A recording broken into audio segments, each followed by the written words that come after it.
नमस्कार दोस्तों, हमारे YouTube चैनल स्टॉक पंडित वन में आपका एक बार फिर से स्वागत है। आज हम आपको म्यूचुअल फंड में डायरेक्ट म्यूचुअल फंड तथा डायरेक्ट प्लान्स एंड आपको रेगुलर प्लान में कंपेयर बताएंगे। लेकिन उससे पहले हम फिर भी कहते हैं कि म्यूचुअल फंड सही है, ये आपके लिए क्यों सही है तथा इसमें आप किस फंड में इन्वेस्ट करें। इसके लिए आपके मन में काफ़ी दुविधा रहती है कि हम डायरेक्ट म्यूचुअल फंड में इन्वेस्ट करें कि आप रेगुलर प्लान में इन्वेस्ट करें। तो आज हम इसी कंपेयर को हम समझाना चाहेंगे कि आपके लिए कौन सा प्लान आपके लिए बेस्ट है, डायरेक्ट प्लान बेस्ट है कि रेगुलर प्लान बेस्ट है, आपको किस प्लान में हायर रिटर्न्स प्रोवाइड होंगे। तो हम ये वीडियो आगे चालू करें उससे पहले आप हमारे चैनल को लाइक एंड सब्सक्राइब ज़रूर कीजिए। तो हम चालू करते हैं। म्यूचुअल फंड में आपको डायरेक्ट प्लान तथा रेगुलर प्लान के बारे में समझाते हैं।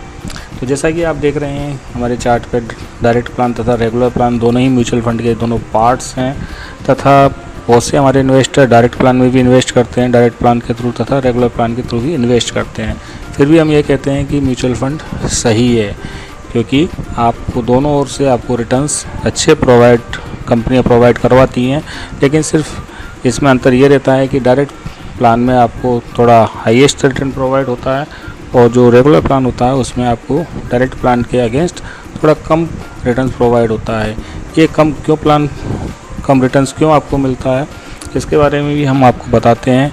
जैसे कि आपने डायरेक्ट प्लान में मैंने आपसे बोला कि आप अगर लंबे समय तक इन्वेस्ट करते हैं तो डायरेक्ट प्लान्स आपके लिए बेस्ट प्लान होता है। किसी भी म्यूचुअल फंड की कैटेगरी में आप इन्वेस्ट करते हैं उसमें आपके लिए डायरेक्ट प्लान में आपको हाईएस्ट रिटर्न प्रोवाइड होगा, जबकि आपको रेगुलर प्लान में थोड़ा उससे कम रिटर्न्स प्रोवाइड होता है।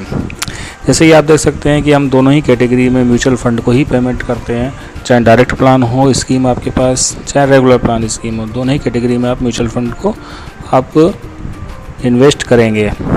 लेकिन रेगुलर प्लान में आपको रिटर्न्स कम क्यों प्रोवाइड होते हैं ये मैं आपको बता सकता हूं, क्योंकि रेगुलर प्लान में आपको देखिए इसमें आपको ब्रोकरेज चार्ज जो होता है वो कंपनियां ज़्यादा लेती हैं। अर्थात जो आपके रेगुलर डायरेक्ट प्लान्स के ब्रोकरेज चार्ज हैं उससे कंपनियां आपका रेगुलर प्लान में ज़्यादा आपको इसमें चार्ज करती हैं। अगर आपको डायरेक्ट प्लान में 0.6% का आपका ब्रोकरेज चार्ज है अर्थात एक्सपेंसेस रेशो है, तो इसमें लगभग आपका 1% लगभग ऊपर आपका ब्रोकरेज चार्ज ज़्यादा होगा अर्थात 1.6, क्योंकि ये फंड जो है वो आप डायरेक्ट म्यूचुअल फंड से नहीं लेते हैं। रेगुलर प्लान में आप जो फंड है वो आप अपनी कोई भी कंपनी होती है उसमें बीच में एक डिस्ट्रीब्यूटर होता है, आप डिस्ट्रीब्यूटर के थ्रू ही आप रेगुलर प्लान में इन्वेस्ट करते हैं। और रेगुलर प्लान में जब आप डिस्ट्रीब्यूटर या बीच में फंड मैनेजर जो भी बीच में एक जो आपको फंड प्रोवाइड करवाते हैं म्यूचुअल फंड के, वो आपसे डायरेक्ट उस फंड को दिलवाने के कोई चार्ज आपसे वसूल नहीं करते हैं। उस फंड के संबंध में आप कंपनियां जो म्यूचुअल फंड कंपनियां होती हैं वो उसका कमीशन आपको डिस्ट्रीब्यूटर को प्रोवाइड करवाती हैं। तो जो कमीशन डिस्ट्रीब्यूटर को प्रोवाइड करवाती हैं वो आपके जो आपका इन्वेस्ट होता है आपको अर्थात मिलने वाला जो कमीशन होता है अर्थात आपको जो उसमें प्रॉफिट होता है वो उसमें से एक्सपेंस करती हैं, अर्थात वो 1% तक का उसमें चार्ज ज़्यादा लेती हैं। अर्थात आपको डायरेक्ट प्लान में 0.6% होगा तो ये आपका 1.6% आपका एक्सपेंसेस रेशो इसमें होगा, क्योंकि 1% आपका डायरेक्ट डिस्ट्रीब्यूटर को कमीशन के तौर पर ये जाता है। इसीलिए आपको इसमें रेगुलर प्लान में कम रिटर्न्स आपको प्रोवाइड होंगे।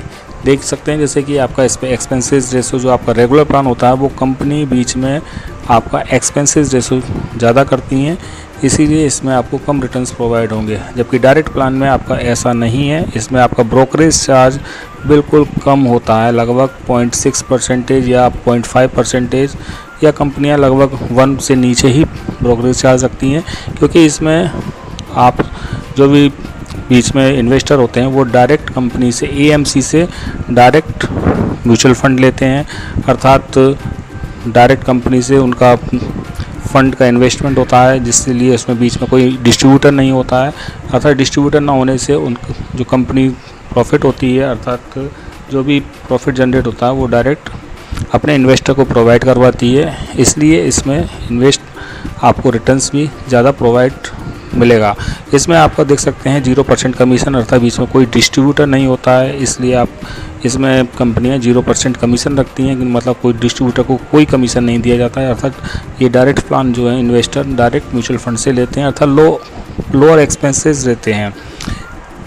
इसीलिए ये मैंने आपको बताया है कि आप डायरेक्ट इसमें आप देख सकते हैं कि आप डायरेक्ट जो प्लान होते हैं वो डायरेक्ट आपके जेब से जो पैसा निकलता है वो डायरेक्ट आपका एएमसी पे जाता है। एएमसी से जो भी आपका रिटर्न्स प्रोवाइड होता है म्यूचुअल फंड कंपनियां वो डायरेक्ट आपके अकाउंट में जनरेट करती हैं, अर्थात आपके पोर्टफोलियो में वो जनरेट होता है, अर्थात बीच में कोई इसमें डिस्ट्रीब्यूटर नहीं होता है। इसीलिए आपको मैंने ये चार्ट के माध्यम से समझाया, आप काफ़ी इसमें समझ चुके होंगे कि आपका डायरेक्ट प्लान क्यों रेगुलर प्लान से अधिक बेस्ट रहता है। इसमें आपको लॉन्ग टर्म में अगर आप इन्वेस्ट करते हैं तो इसमें आपको काफ़ी इसमें अंतर दिख सकता है। आप लंबे समय अगर 10 से 20 साल में तक आप इन्वेस्ट करते हैं तो डायरेक्ट प्लान तथा रेगुलर प्लान में जो आपका 1 पॉइंट का डिफरेंस होता है वो लगभग आपका ये मान लीजिए इसमें कम से कम 20 से 30 लाख रुपए तक का डिफरेंस मार देता है।